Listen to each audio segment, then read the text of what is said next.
हमारे सटीक हमले लाइन ऑफ कंट्रोल और इंटरनेशनल बाउंड्री को पार करे बिना किए गए थे। जो दुर्दशा कल आपने पाकिस्तान एयरफील्ड्स की देखी और शायद आज भी एयर मार्शल भारती की प्रेजेंटेशन में, हमारी एयरफील्ड्स हर प्रकार से ऑपरेशनल हैं और जो बचे कुचे ड्रोन्स थे उन्हें हमारे शोल्डर फायर्ड हथियारों से मार गिराया गया। हमारे सटीक हमले लाइन ऑफ कंट्रोल और इंटरनेशनल बाउंड्री को पार करे बिना किए गए थे। हमें पूरा अंदेशा था कि पाकिस्तान का वार भी बॉर्डर के उस पार से ही होगा। इसलिए हमने अपनी एयर डिफेंस की पूरी तैयारी पहले से ही कर ली थी।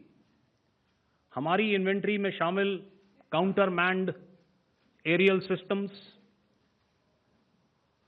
इलेक्ट्रॉनिक वॉरफेयर के साधन और एयर डिफेंस वेपन्स का इंडियन एयरफोर्स के इसी प्रकार के सिस्टम्स के साथ एक अनोखा मिश्रण किया गया। इसलिए आपने देखा कि जब जब पाकिस्तान एयरफोर्स ने हमारे एयरफील्ड्स और लॉजिस्टिक इंस्टॉलेशंस में 9 और 10 मई की रात को लगातार हमले किए, वो इस मजबूत एयर डिफेंस ग्रिड के सामने विफल हो गए। आपके सामने इस ग्रिड को एक तरीके से दर्शाया गया है। आप देख रहे हैं कि इंटरनेशनल बाउंड्री से कितनी layers, radars, counter unmanned aerial systems, उसके पीछे शोल्डर फायर्ड वेपन्स, हमारे विंटेज एयर डिफेंस वेपन्स जो कि काफ़ी सालों से हमारी सेना में हैं।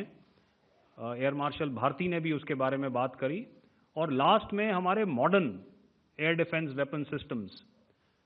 तो कोई मौका नहीं था कि पाकिस्तान एयरफोर्स ये मल्टी टियर डिफेंस को पार करके पीछे हमारी एयरफील्ड्स या लॉजिस्टिक इंस्टॉलेशंस को टारगेट कर पाए।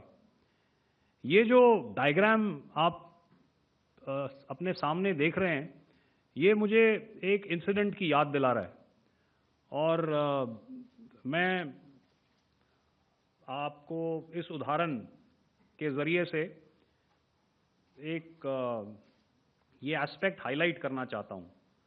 जब मैं स्कूल में था तो तकरीबन मेरे ख्याल से ये 70 का दशक था और उस समय इंग्लैंड और ऑस्ट्रेलिया के बीच में, आज शायद क्रिकेट की बात भी करनी चाहिए क्योंकि मैं देख रहा था कि विराट कोहली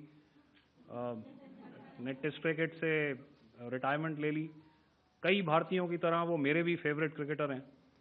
तो 70 के दशक में ऑस्ट्रेलिया और इंग्लैंड की फेमस एशेज सीरीज चल रही थी और उस समय ऑस्ट्रेलिया के दो बहुत तेज गेंदबाज जो कि क्रिकेट हिस्ट्री में बड़ा उनका नाम है, जेफ थॉमसन और डेनिस लिली, उन्होंने अंग्रेजी बैट्समैन और उनकी बैटिंग लाइनअप को तहस नहस कर दिया था। और ऑस्ट्रेलियंस ने उस समय एक कहावत निकाली थी, that from ashes to ashes and from dust to dust, if Thommo don't get here then Lillee surely must. और अगर आप इस लेयर को देखें तो आप समझ जाएंगे कि मैं आपको क्या बताने की कोशिश कर रहा हूं। तो अगर आप सारे सिस्टम्स को पार कर भी गए तो आपको फिर भी एयरफील्ड या लॉजिस्टिक इंस्टॉलेशन या जो भी चीज़ को आप टारगेट कर रहे हैं उसमें पहुंचने से पहले कोई ना कोई इस लेयर्ड ग्रिड का सिस्टम ज़रूर गिरा देगा।